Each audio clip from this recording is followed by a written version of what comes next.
Hello students, here we are discussing some conceptual topic for your entrance exam, CET, JEE and all those things. So first topic I am taking from here trigonometric functions, because it is little bit more conceptual some other topics, that's why I am starting from this one. Trigonometric functions, and this is a common topic from CET and JEE both, और weightage भी इनका अच्छा है, तो इसलिए मैं यहाँ से स्टार्ट कर रहा हूँ। फिलहाल जो अभी ऑनलाइन अवेलेबल है वो तो इनको देख रहे हैं, तो इनको जो डाउट है वो मैसेज कर सकते हैं। Those who are not online और बाद में अगर इसका वीडियो देखते हैं, still they want some, they have some doubt and want to sort out, तो वो मैसेज कर सकते हैं। If you want to some question for practising, so वो भी आपको अवेलेबल हो जाएगा, but you need to be message, तो फिर मैं आपको वो प्रोवाइड करा दूंगा। Even if you want to topic wise test, सो वो भी अवेलेबल यहाँ पे रहेगा। अच्छा, फर्स्ट कंडीशन, ओवरऑल ये it is the crash course discussion है और क्रैश कोर्स कंसेप्चुअल डिस्कशन है। सो इसमें हम लोग जब क्रैश कोर्स की बात करते हैं, तो फर्स्ट कंडीशन इज व्हाट, कि जो भी ये वीडियो देख रहा है या देखेगा, सो उसको फॉर्मूला टॉपिक वाइज पहले आना चाहिए। सो जितने भी फॉर्मूलाज इस चैप्टर्स में होंगे, आप पहले रिवाइज करके बैठेंगे तो ही इसका यूज होगा, अदरवाइज कोई फ्रूटफुल नहीं होने वाला है। एंड अगेन एज यूजुअल, जो भी टॉपिक यहाँ पे डिस्कस करेंगे, हम प्रॉब्लम के थ्रू ज्यादा समझेंगे। मैं कॉन्सेप्ट रिव्यू करूंगा, बट प्रॉब्लम के थ्रू रिव्यू करेंगे, बिकॉज बहुत ज्यादा वैरायटी नहीं है प्रॉब्लम्स में यहाँ पे सीईटी के रिगार्डिंग अगर बात किया जाए। तो सबसे पहले मैं डायरेक्ट टॉपिक पे ही आता हूँ, ट्रिग्नोमेट्रिक फंक्शंस। तो जैसे आपको यहाँ पे पता ही है, ट्रिग्नोमेट्रिक फंक्शंस जेई और सीईटी में यही फर्क है कि यहाँ पे हम लोग क्या कर रहे हैं, सोल्यूशन ऑफ ट्रिग्नोमेट्रिक फंक्शंस पे ज्यादा काम करेंगे, कहाँ पे, सीईटी के लिए। लेकिन जेई में अगर हम लोग बात करेंगे, सो आपको ट्रिग्नोमेट्री पूरा जीरो से लेके जहां से स्टार्ट होता है, सारे मिक्स प्रॉब्लम यहाँ पे अवेलेबल हो जाते हैं। सीईटी में भी वो इस क्वेश्चन होता है, इनडायरेक्टली आता है, डायरेक्टली नहीं आता है। बट अगर सिंप्लीफिकेशन की बात करेंगे, तो फिर कहीं ना कहीं से सारे चीज यूज होते ही हैं। सो दैट्स वाई आप जीरो से जितने फॉर्मूले हैं सब याद रखेंगे, so will more better for you. So trigonometric functions. So I hope everyone knows that what is the trigonometry, what is the functions and all those things. So there are 6 trigonometric functions, you know that, और उसी को मिला के हम लोग कुछ function, expression, equations सब कुछ यहाँ पे हम लोग बना डालते हैं। तो सबसे पहले हम लोग ये देखेंगे कि ट्रिग्नोमेट्रिक फंक्शंस में प्रॉब्लम कितने तरीके से हो सकता है। तो सबसे इंपॉर्टेंट चीज, यू नो दैट वन, कि क्या होता है, to find the solution of the trigonometric functions, that is very important. And you know that कि जब हम solution of the trigonometric functions बोलते हैं, तो यहाँ पे दो तरीके के फंक्शंस आ जाते हैं, करेक्ट। फर्स्ट इज व्हाट, हम इसका जनरल सोल्यूशन बताते हैं, ठीक है। एंड सेकंड इज व्हाट, हम इसका क्या करते हैं, प्रिंसिपल सोल्यूशन बताते हैं, करेक्ट। तो एक क्वेश्चन तुम्हारा ये हो गया कि भाई जनरल सोल्यूशन और प्रिंसिपल सोल्यूशन जो फाइंड आउट करेंगे। सेकंड इज व्हाट, यहाँ पे ट्रिग्नोमेट्रिक फंक्शंस के अंदर हम इनवर्स ट्रिग्नोमेट्रिक फंक्शंस में इंट्रोड्यूस करते हैं। तो इनवर्स ट्रिग्नोमेट्रिक फंक्शंस में भी हम लोग क्या करते हैं, इसका सोल्यूशन फाइंड आउट करते हैं। सोल्यूशन का मतलब क्या हुआ, कि अगर कोई फंक्शन, कोई एक्सप्रेशन गिवन है, so you need to find the value of that variables. यहाँ पे जब हम फंक्शंस की बात करते हैं, सो ट्रिग्नोमेट्रिक्स में जो वेरिएबल आएंगे वो एंगल हो गया। तो आपको क्या करना है, उस ट्रिग्नोमेट्री के एंगल्स हमको बताने हैं कि इस वैल्यू के लिए कौन से एंगल कहां से लाई करेंगे। So that's a very important is what, कि you need to be understand what is the general solution and what is the principal solution, domain range of the trigonometric functions, ये सबसे इंपॉर्टेंट चीज है trigonometric functions में, ठीक है। अच्छा, अब अगर मैं जनरल सोल्यूशन या प्रिंसिपल सोल्यूशन को थोड़ा सा डिफाइन कर दूं, अगर तो प्रिंसिपल सोल्यूशन में क्या करते हो, अगर कोई एक्सप्रेशन या इक्वेशंस गिवन है जहां पे तुम्हें सोल्यूशंस फाइंड करना है, उस वेरिएबल, उस एंगल की वैल्यू फाइंड आउट करनी है, तो जो भी एंगल हम लोग फाइंड करते हैं उसकी वैल्यू कहां से कहां तक, 0 से 2 पाई के बीच में लाई करनी चाहिए। तो principal solution is nothing but, ये क्या हो गया, ये तुम्हारा स्पेसिफिक वैल्यू हो गई, और you can say that it is the least value of that one. So ये हमारा प्रिंसिपल सोल्यूशन हो गया। और जनरल सोल्यूशन जो होता है वो क्या होता है, उस एंगल या उस कंडीशन के अकॉर्डिंग जितनी भी पॉसिबल वैल्यूज है, वो सारे पॉसिबल वैल्यूज हम लोग यहाँ पे क्या करते हैं, कंसिडर करते हैं। So that is the general solution and this is what principal solution. फॉर्मूले का लिस्ट आउट तैयार रखो, और हम लोग उसको यूज कैसे करेंगे वो अभी हम लोग यहाँ पे देखेंगे।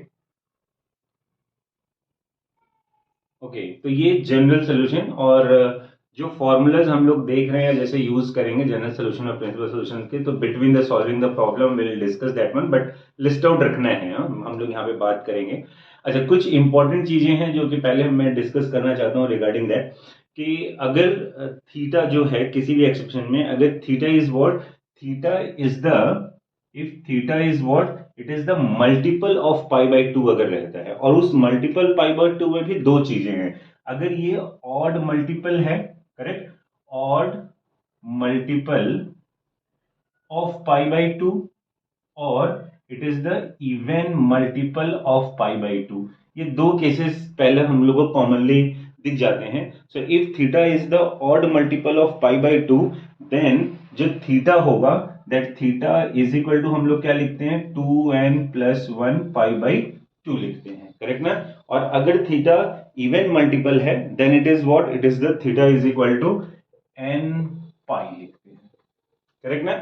सबसे इंपॉर्टेंट, सबसे बेसिक चीज कि क्या हो गया, दो चीजें हो गई कि थीटा क्या है, या तो पाई बाई टू के ऑड मल्टीपल है, या फिर थीटा क्या है, इवन मल्टीपल है। अगर थीटा ऑड मल्टीपल है, then theta will be what, 2n+1 pi by two, ये सोल्यूशन हमें मिलना है। और अगर इवन मल्टीपल है तो थीटा इज इक्वल टू क्या करेंगे, n पाई लिखेंगे, और n belongs to what, integer होगा। और यहाँ पे एक चीज और ध्यान रखना है कि अगर ये कोसेक थीटा या कॉट थीटा रहेगा, ठीक है ना, ये बहुत इंपॉर्टेंट चीज है कि अगर यहाँ पे कोसेक थीटा या कॉट थीटा है तो उसके लिए ये डिफाइंड नहीं होगा, करेक्ट ना।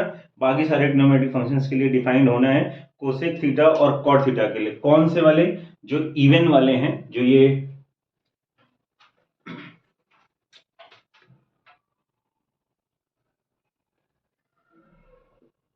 तो यहाँ पे जब इवन की बात करेंगे तो sec theta and tan theta, this is not defined.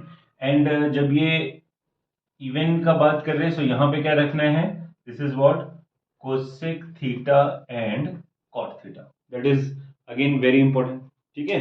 तो पहला चीज क्या हुआ कि थीटा क्या हो गया, ऑड मल्टीपल है, थीटा क्या हो गया, इवन मल्टीपल है, करेक्ट। सो थीटा जब ऑड मल्टीपल रहेगा पाई बाई टू के, so theta is equal to क्या लिखेंगे, 2n+1 पाई बाई टू। ये किसके लिए हम लोग बात कर रहे हैं, this is what odd, this is what for even, ठीक है। So 2n+1 pi by two, और n belongs to integer, then sec theta और tan theta are not defined. जब इवन रहेगा so theta belongs to n pi, n belongs to i, and for that case cosec theta और cot theta क्या होगा, defined नहीं होगा, correct. First condition हो गया। दूसरा क्या हुआ कि when you are finding the general solution, ठीक है ना, तो general solution of the equation जिसमें कि कोसेक थीटा होगा, सेक थीटा होगा या कॉट थीटा होगा, करेक्ट। सो ध्यान से सुनो सारे लोग, मैं यहाँ पे सारे पॉइंट्स दिखा नहीं रहा हूँ, ठीक है, बट तुम्हें याद रखना है। So sec theta, cosec theta and cot theta अगर इक्वेशन में है, सो इक्वेशन को हमें क्या करना चाहिए, सबसे पहले इक्वेशन को हमें साइन थीटा, कॉस थीटा और टेन थीटा में लिख के ही उसको सॉल्व करना स्टार्ट करेंगे। प्रॉब्लम हम लोग यहाँ पे देखेंगे, कहने का मतलब, if there is any equation or expression is given in what, in terms of sec theta, cosec theta, tan theta, sorry, cot theta, so first you need to convert in what, sine, cos and tan. So 3 points are there, even, odd and sine. Now next point is what, कि suppose that if theta which satisfy two trigonometric equation, correct ना, so two trigonometric equations, तो हमें वहां से क्या करना है, common solution ढूंढ के लिखना है, ये याद रखना है। समटाइम्स हम सॉल्विंग के चक्कर में क्या करते हैं, एक ना एक वैल्यू मिस कर देते हैं, तो ये याद रखना है। अगर दो इक्वेशंस दिया है तो दो इक्वेशन को सॉल्व करिए एंड देन फाइंड आउट करेंगे। अगेन देखेंगे, जैसे फॉर एग्जांपल यहाँ पे अगर मैं कोई इक्वेशंस ऐसे लिख देता हूं, एक बहुत कॉमन सा क्वेश्चन, जैसे कि मान लो sine theta is equal to sine alpha दिया है and cos theta is equal to cos alpha दिया है, करेक्ट ना। तो यहाँ पे कैसा हो गया, ये दो इक्वेशन हो गए जहां पे कि अल्फा क्या कर रहा है, सेटिस्फाई कर रहा है, नहीं। सो अगर value of theta which satisfy the two trigonometric equation, so least value of alpha क्या होना चाहिए, so that is what, theta is equal to 2n pi plus alpha where n belongs to I. That is ये जब तुम formula list देखोगे, check करोगे, तो तुम सारे लोगों को ये ऐसे भी रिलेशंस दिखाई देंगे, बट ये याद रखना है and theta is equal to 2n pi plus alpha होना है। अब अगर समटाइम्स ऐसा रहता है कि cos theta is equal to 0 आ जाता है और sin theta is equal to 1 और -1, ठीक है, cos theta, this is the one point, this is the second one, cos theta is equal to 0 and sin theta is equal to 1 और -1, अगर इस तरीके की चीज तुम्हें दिखाई दे रही है, then theta is equal to what, theta is equal to n plus 1/2 pi हो जाएगा। So theta is equal to n plus 1/2 pi, correct. Again n belongs to integer. Again I am repeating the points. क्या हम discuss कर रहे हैं कि अगर sine theta is equal to sine alpha, cos theta is equal to cos alpha, ऐसा कुछ तुम्हें कंडीशन दिखाई दे रहे हैं, so at that time in the case of general solution theta is equal to what, 2n pi plus alpha, n belongs to integers, and if cos theta is equal to 0 and sin theta is equal to 1 or -1, then theta will be what, n plus 1/2 pi, ठीक है। Okay, now अब अगर sin theta is equal to 1 है तो n क्या हो सकता है, इस केस की बात करते हैं, करेक्ट ना। जस्ट अ सेकेंड, तो हम लोगों ने अभी तक 4 पॉइंट्स बात किए हैं, हाँ, ये सारे पॉइंट्स मैं बता रहा हूं जब हम जनरल सॉल्यूशंस फाइंड आउट करते हैं, ठीक है। सो इन सारी चीजों को हमें ध्यान रखना चाहिए, करेक्ट ना। सो इसी के कंटिन्यूएशन में हम लोग बात करेंगे कि अगर if sine theta is equal to 1 आ गया, correct, sine theta is equal to 1 है और n इज व्हाट, इवन है, सो n इवन है, और इफ यहां पे इस केस में क्या होगा, n इवन, सो ठीक है, n will be even. If sin theta is equal to -1, it means n is odd. Clear? Okay, so n is even and n is odd. And similarly अगर cos theta is equal to 0 रहेगा और sorry sin theta is equal to 0 रहेगा और cos theta अगर sin theta, first case हम लोग ने क्या डिस्कस किया, cos theta is 0 और sin theta 1 और -1, तब हम लोग ने लास्ट केस में थीटा इज इक्वल टू क्या लिखा, n plus 1/2 alpha, that is the general solution. अब दूसरा केस हम क्या डिस्कस कर रहे हैं कि अगर sin theta is equal to 0 है and cos theta is equal to 1 या -1 हो जाएगा, करेक्ट ना। sin theta is equal to 0 and cos theta is equal to 1 और -1, अगर ऐसा केस आता है देन जनरल सोल्यूशन में theta is equal to what, n pi. एकदम कॉमन और इजी चीज है, करेक्ट ना। प्रॉब्लम तुम्हें क्वेश्चंस इतने बहुत बड़े बड़े नहीं आने वाले, हाँ, लेकिन कुछ तो ट्रिकी टाइप के आएंगे। अब हमें एमसीक्यूज में 2-4 चीजों का ध्यान रखना है कि प्रॉब्लम तो करेक्ट होना ही होना है चाहिए। सेकेंडली व्हाट, कि in what time we are going to solve it, that is very important. So the time जो हम यूज कर रहे हैं, that time management is very important, ठीक है। तो sine theta is equal to 0 रहा और कॉस क्या रहेगा, 1 और -1 रहेगा, then general solution is what, theta is equal to n pi. So total we have 3 to 4 points we have discussed. Again one time I am repeating that one, just revise it. First हमने क्या बात करा कि अगर theta odd है, ठीक है, if theta is in odd multiple of pi by 2 और even multiple of pi by 2, ठीक है ना, दो केसेस हो सकते हैं।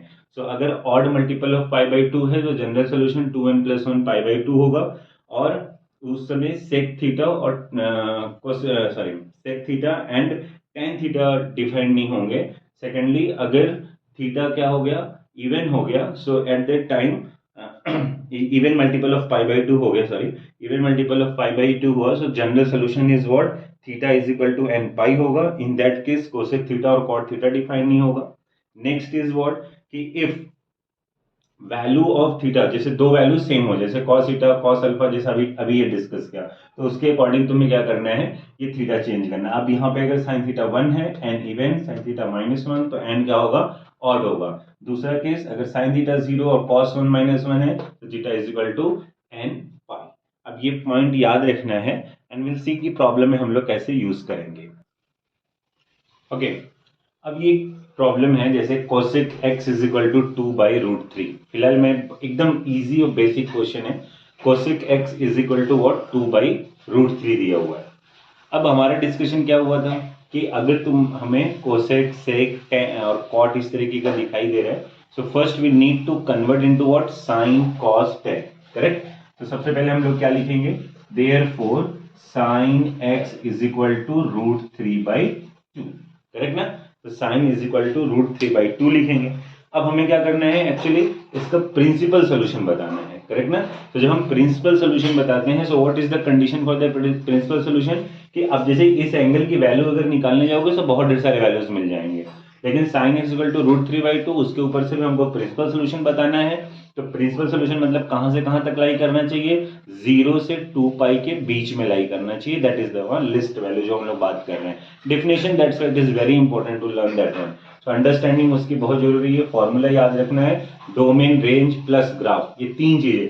ग्राफ में भी बहुत ज्यादा यूज शायद सीईटी में नहीं दिखाई दे, बट हम यूज करके सॉल्व कर सकते हैं, लेकिन जेई में बहुत इंपॉर्टेंट है। सो दैट्स वाई चलो sir, sine x equal to √3/2। सो बहुत सिंपल सा एंगल है, आई थिंक सभी को समझ में आ रहा होगा कि √3/2 इज किसकी वैल्यू होती है, 60 डिग्री की होती है। And same in the 0 to 2π के रेंज में हम 120 भी लिख सकते हैं। सो मैं इसको डायरेक्ट लिखता हूं कि x क्या हो जाएगा, π/3 होगा, और क्या हो जाएगा, 2π/3 होगा, ठीक है ना। अब 2π/3 कैसे निकालते हैं हम लोग, तो 2π/3 के लिए क्या करेंगे हम लोग, पाई से पाई माइनस एक्स करेंगे। तो यहाँ पे सबको समझ में आ रहा है कि दिस इज व्हाट, हम इसको क्या लिखेंगे, साइन π/3। सेकंड कोऑर्डिनेट फिर से जाएंगे, so sine, because sine is positive, so pi minus x is also sine x.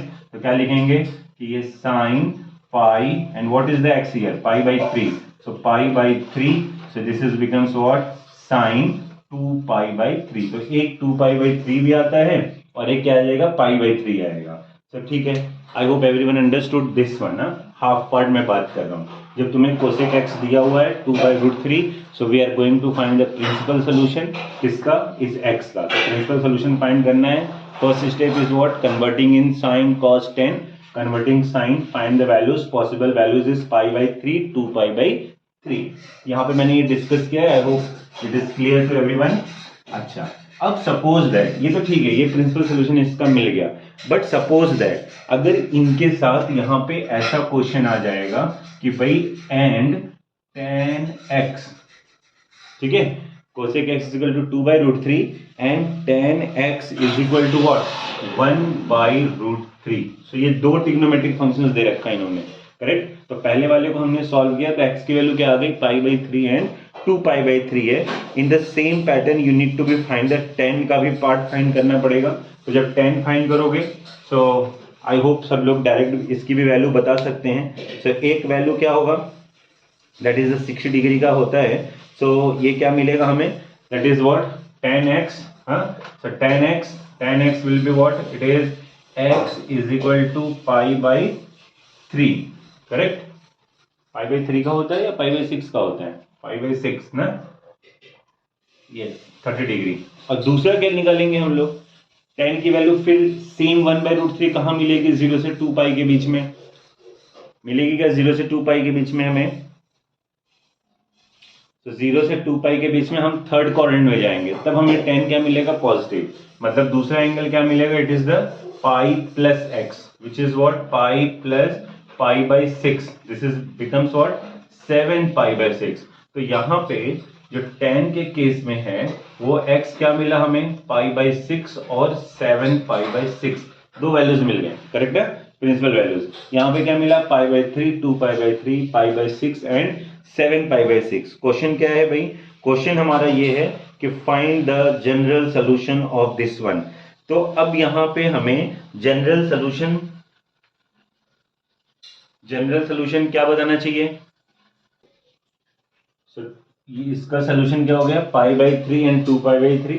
इसका सोल्यूशन क्या हुआ, π/6 and 7π/6। So this is what, one basic type of question, जहां पे कि हम लोग क्या कर रहे हैं, फाइंड आउट कर रहे हैं एक्स की प्रिंसिपल वैल्यूज। ठीक है, एकदम सिंपल, ऐसे डायरेक्ट देगा और हम फाइंड आउट कर सकते हैं। अगेन बहुत सारी चीजें ऐसी भी हैं जहां पे आप फॉर्मूला डायरेक्ट अप्लाई करके भी फाइंड आउट कर सकते हैं। ठीक है, ओके। नाउ अभी हम लोग एक और अलग टाइप का problem, again I am discussing the varieties, जहां पे कि प्रॉब्लम थोड़ा सा चेक, अब जैसे कि यहाँ पे हम लोग केवल solution, how to find the principal solution, उसी पे बात कर रहे हैं। तो यहाँ पे एक सोल्यूशन और एक इक्वेशन और मैं लिखता हूँ, जैसे कि इट इज वन क्वेश्चन अब जैसे कि यहाँ पे क्या क्वेश्चन है, क्वाड्रेटिक इक्वेशन दे दिया ट्रिग्नोमेट्रिक इक्वेशन में, ठीक है, 4 cos square x sin square x is equal to 5। Again हमें क्या ध्यान रखना है कि अब यहीं से सॉल्व ऐसे ही नहीं, डायरेक्ट नहीं वैल्यू निकाल सकते, नहीं, कॉस है यहाँ पे, साइन है, तो क्या है, तो सबसे पहला काम क्या करना है हमको, ये जो भी ट्रिग्नोमेट्रिक फंक्शंस हमको यहाँ पे दिखाई दे रहे हैं, इस ट्रिग्नोमेट्रिक फंक्शंस में हम लोग क्या करेंगे, इसको एक ही trigonometric, either you can write the cos और you can write in the sine. तो हम लोग यहाँ पे साइन के टर्म में लिखेंगे, so you know that 1 minus sine square x plus 6 sine square x is equal to 5।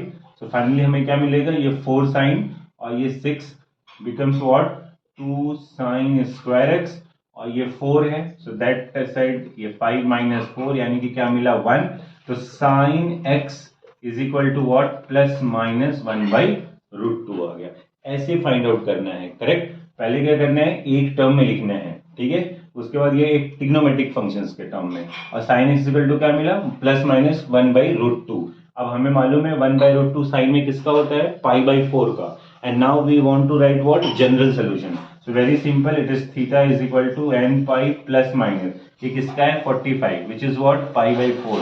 तो क्या मिलेगा π/4, वेरी सिंपल। तो theta is equal to n pi plus minus π/4, ठीक है।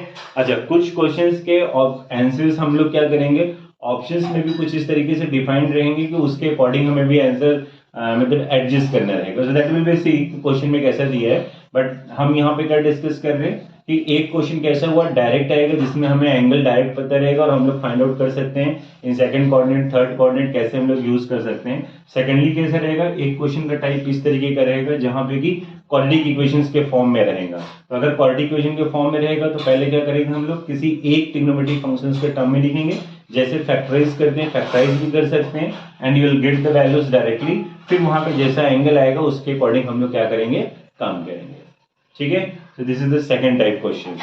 अच्छा, अब इसमें भी थोड़ा सा, जैसे trigonometric already number of formulas are there, number of simplifications are there, तो अब हम उसको कैसे यूज करेंगे, या प्रॉब्लम में थोड़ा सा और मतलब डिफिकल्टी लेवल कहो या थोड़ा सा सोचने के लिए हम बता दें, सीटी लेवल में भी इस तरीके की बातें पूछी जा सकती है। तो जैसे कि भी एक क्वेश्चन और मैं डिस्कस करूंगा यहाँ पे, एंड लेट्स सी, ओके।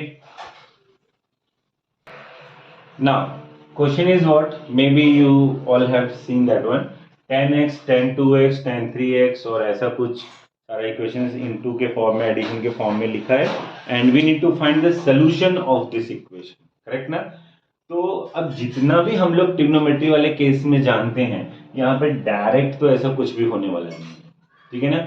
हम यहाँ से कहीं से भी एक्स की वैल्यू डायरेक्ट नहीं फाइंड आउट कर सकते हैं। और अगर हम, अच्छा, ये सीटी लेवल में भी क्वेश्चंस पूछे गए हैं इस तरीके से, करें, और पूछे जाते भी हैं। तो अब यहाँ अब अगर और देखा जाए तो ये प्योरली ट्रिग्नोमेट्री हो गया जो हम लोग पहले पढ़ चुके हैं। हाँ, अभी इनडायरेक्टली कॉल कर रहे हैं क्वेश्चन में, ठीक है। सो अब यहाँ पे कैसा हो रहा है कि 10x, 10(2x), 10(3x) ये जो भी लिखा हुआ है, अगर हम लोग ये सोचेंगे कि भाई substitute the value 10x, 2x, 3x, simplify it, so I think कि सबको ही समझ में आ रहा होगा कि भाई इसको अगर सिंप्लीफाई करेंगे तो बहुत ही मुश्किल होना है, करेक्ट। अच्छा, सेकेंड थिंग, यहाँ पे हम लोग 10 का फॉर्मूला यूज कर सकते हैं, कैसे, जैसे कि देखो यहाँ पे x भी आ रहा है, 2x आ रहा है, 3x आ रहा है, and we can right 3x को x और 2x के टर्म में लिख सकते हैं। तो पहला ये काम करते हैं, सो फिर हम लोग को थोड़ा सा जल्दी वैल्यू समझ में आ जाएगी। जैसे फॉर एग्जाम्पल अभी ये गिवन है, करेक्ट ना, ये क्वेश्चन में गिवन है, ये क्वेश्चन में क्या गिवन है कि find the solution of this equation, ऐसा तो कुछ क्वेश्चन में गिवन है। अब हमें देखना है कि हम लोग इससे क्या कर सकते हैं। सो लेट्स सी क्या कर सकते हैं। सो सबसे पहले हम लोग क्या करेंगे, tan 3x का फॉर्मूला लिखते हैं। So tan 3x is nothing but you can write x plus 2x, करेक्ट। और tan a प्लस b क्या होता है, it is tan a tan b upon 1 minus tan a tan b, correct. I hope no doubt. और अब क्या करेंगे हम लोग, इसका मल्टीप्लाई करते हैं। सो मल्टीप्लाई करते हैं एंड राइट इट, क्या लिखते हैं, मतलब therefore tan 3x minus tan x tan 2x tan 3x tan x plus tan 2x आ गया, करेक्ट। अच्छा, अब एक चीज देखो, यहाँ पे tan 3x है, ये tan 2x है, तो जो हमारे पास गिवन डेटा है, उस गिवन डेटा से अगर हम लोग वैल्यूज देखें, बिकॉज गिवन डेटा क्या है, tan x plus 2x 3x is equal to tan x 2x 3x, और ये हमारे एग्जैक्टली उसी फॉर्मेट में नहीं आ रहा है अगर हम इसको मल्टीप्लाई कर रहे हैं। तो आई थिंक इस इक्वेशन को यूज करके अगर हम लोग यहाँ पे कुछ वैल्यू सब्स्टिट्यूट करें, so we can write it, I think, correct. सो क्या लिखना चाहिए हमें यहाँ पे?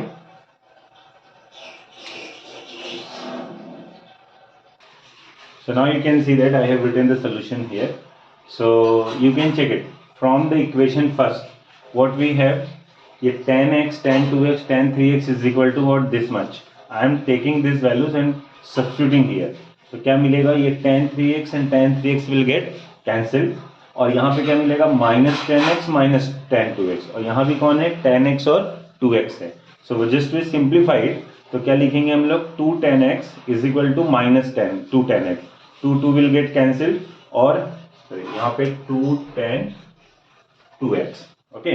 अच्छा, जब हम इसको सिंप्लीफाई करेंगे, so tan 2x is equal to, यहाँ पे माइनस है, so everyone knows tan of minus theta is what, tan theta, तो tan 2x is equal to tan of minus theta, so that is, और हम यहाँ पे angle क्या हो गया, minus x, then general solution will be what, 2x is equal to n pi plus minus x, again x को इधर send करेंगे, will get the x is equal to n pi by 3। So this is what your solution. तो अगर ऐसा देखा जाए तो इस क्वेश्चन को अगर हम लोग डायरेक्ट सॉल्व करने जाएंगे तो सॉल्व नहीं कर पाएंगे, that's why it is very good question, और once if you have solve that one then you think about like that, otherwise थोड़ा सा मुश्किल है कि यहाँ तक डायरेक्ट पहुंच जाएंगे, तो इसलिए ऐसे क्वेश्चंस बहुत इंपॉर्टेंट हैं।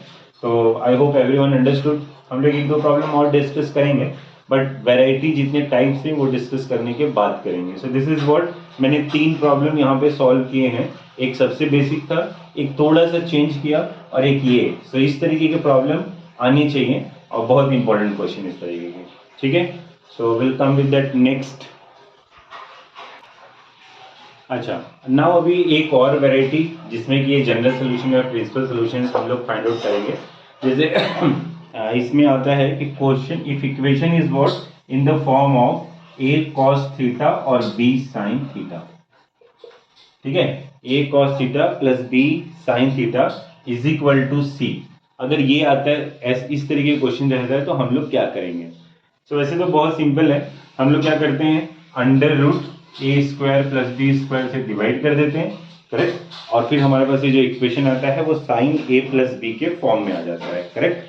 सो फिलहाल यहाँ पे मैं फिर से वो सारा चीज डिवीजन या मल्टीप्लिकेशन नहीं करने जा रहा हूँ, जस्ट रिमाइंड करा रहा हूँ कि if a cos theta plus b sin theta is equal to c के फॉर्मेट में इक्वेशन रहता है, so we need to divide under root a square plus b square both side and write the given equation in terms of what, sin of a plus b cos a plus b, ऐसे format में लिख के फिर हम लोग क्या करते हैं, फाइंड आउट करते हैं, ठीक है। सो यहाँ पे हमें दो चीजें मिल जाती हैं, तो मैं यहाँ पे डायरेक्ट रिजल्ट लिख रहा हूँ और रिजल्ट डिस्कस करता हूँ, because methods I hope you इतने के बाद आपको याद आ रहा होगा। सो यहाँ पे हमें ये चीजें काम करनी है, कहीं भी अगर इस तरीके का इक्वेशन दिखाई दे रहा है तो मैं रिजल्ट लिखता हूँ और फिर रिजल्ट डिस्कस करता हूँ, ठीक है। सो आफ्टर सिंप्लीफिकेशन में क्या करना था हमें सिंप्लीफिकेशन में अंडर रूट ए स्क्वायर प्लस बी स्क्वायर से डिवाइड करना था, करेक्ट। तो आफ्टर डिवाइडिंग दिस हम लोग को एक एक्सप्रेशन मिलता है जिसको मैंने क्या बोला था, साइन ए प्लस बी या कॉस ए प्लस बी या माइनस बी के टर्म में लिख सकते हैं। तो जैसे मैंने बोला यहाँ पे हम लोग क्या लिख रहे हैं, cos a माइनस बी के टर्म में लिख रहे हैं, correct, and that is every time beneficial कि you need to write what, cos a minus b और cos a प्लस बी, वो ज्यादा अच्छा रहता है। हाँ, so cos theta minus alpha ये लिखेंगे, so will get the cos theta minus alpha is equal to what, c upon under root a square b square. अब यहाँ पे अल्फा कौन है, अल्फा वही है जो हम root a square b square से डिवाइड करते हैं तो हमें एक कांस्टेंट मिलता है, करेक्ट ना। इस अल्फा की वैल्यू हम लोग यहाँ से फाइंड आउट कर सकते हैं, तो tan अल्फा यहाँ पे ये आता है, sin अल्फा को हम ये एज्यूम किए हैं, cos अल्फा को हम लोग ये एज्यूम कर दिए, ठीक है।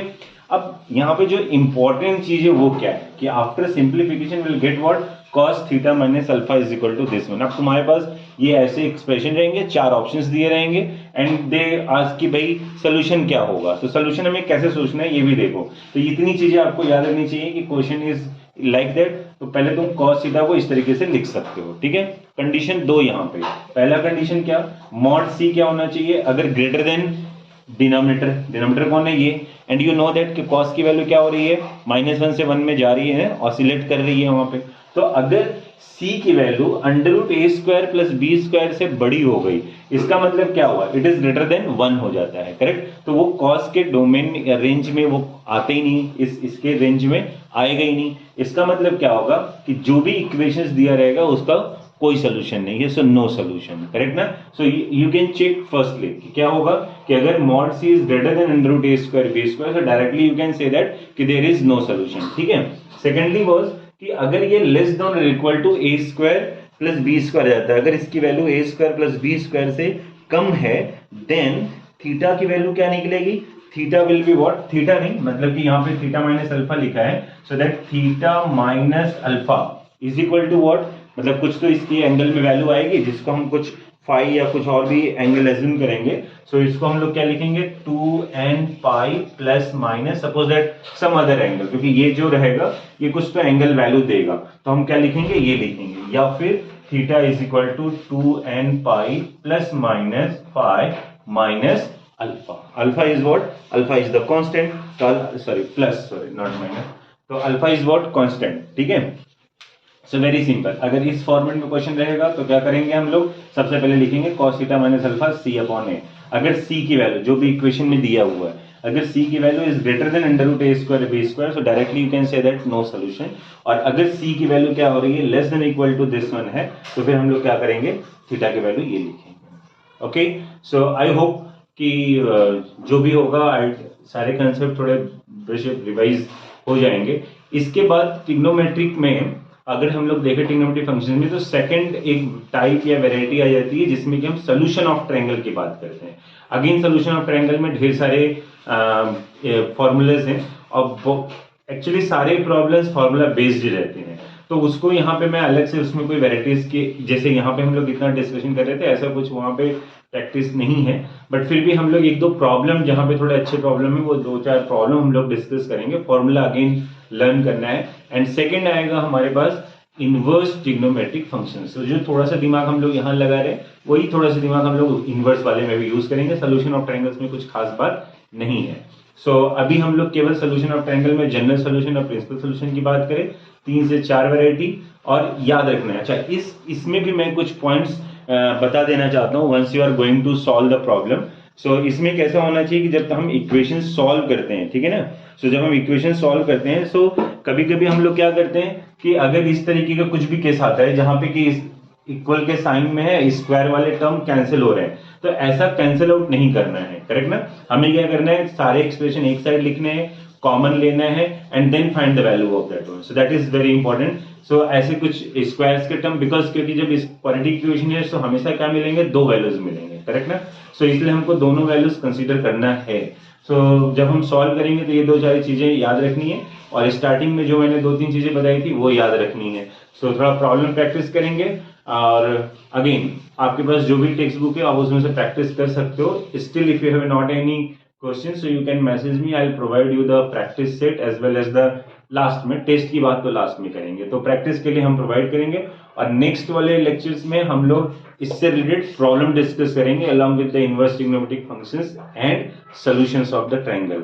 तो सॉल्यूशन ऑफ ट्रायंगल के फॉर्मूला याद करके रखो, तो नेक्स्ट लेक्चर में हम उसकी बात करेंगे। ओके, एंड अगेन ये बड़ा कॉमन चीज है, जब आप वीडियो देख रहे हैं और फिर से आपको लगे कि आपको ये वीडियो दिखना चाहिए, तो भाई सब्सक्राइब, लाइक, शेयर ये सब करते रहना है, ठीक है। So will meet in the next lecture. चलो बाय बाय।